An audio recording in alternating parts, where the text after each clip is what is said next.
آگے ذی الحج کا یہ مہینہ چل رہا ہے، عرفہ کا دن بھی آئے گا 8 ذی الحج۔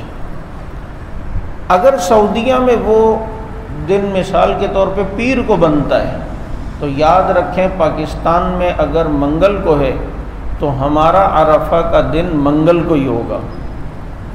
اس میں شک میں نہیں پڑنا چاہیے یار وہاں ہے کیا پتہ یہاں کیوں نہیں ہے، یہ نہیں ہے، یہ تو اللہ تعالیٰ کا نظام ہے۔ تو صحابہ کرام کے دور سے کسی جگہ عید ہوتی تھی، کسی جگہ نہیں، کسی جگہ چاند نظر آتا تھا۔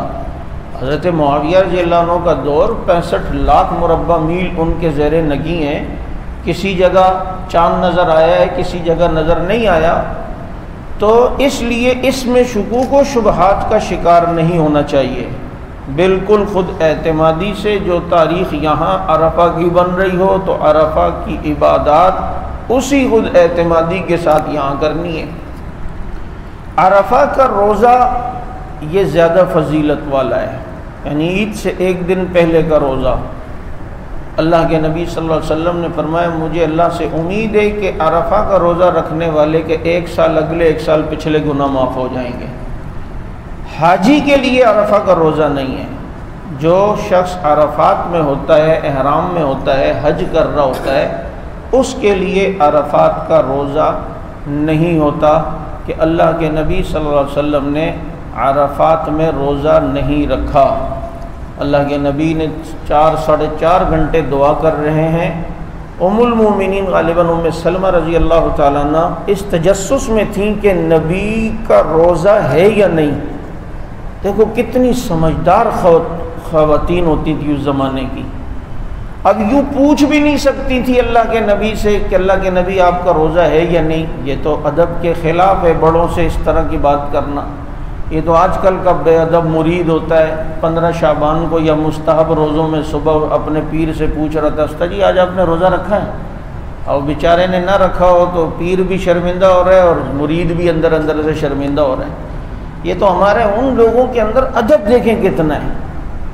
اب ام المومنین کے دل میں تجسس ہے کہ نبی نے روزہ رکھا ہے یا نہیں، کیونکہ امت کو نبی کی تعلیم بتلانی تھی کہ نبی کا یہ اسوہ حسن ہے عرفات میں۔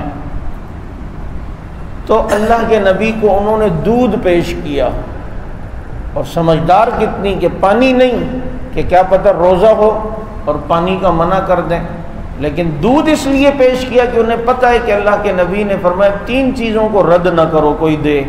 ایک کوئی پیچھے تکیہ رکھے تو لے لیا کرو، ایک کوئی خوشبو دے تو لے لیا کرو، ایک کوئی دودھ پیش کرے نہیں بھی دل چاہ رہا، اگر اس کے پیسے حلال کے ہیں اور وہ دودھ دے رہا ہے تو آپ 1 گھونٹ پی لیں، لیکن لے کر پی کر چھوڑ دیں، اس کو رد نہ کریں۔ وہ جانتی تھیں کہ دودھ نبی نے رد کرنے سے منع فرمایا، اس لیے دودھ پیش کیا کہ روزہ ہوگا تو رد کر دیں گے، کیونکہ روزے میں تو رد کرنا ہے۔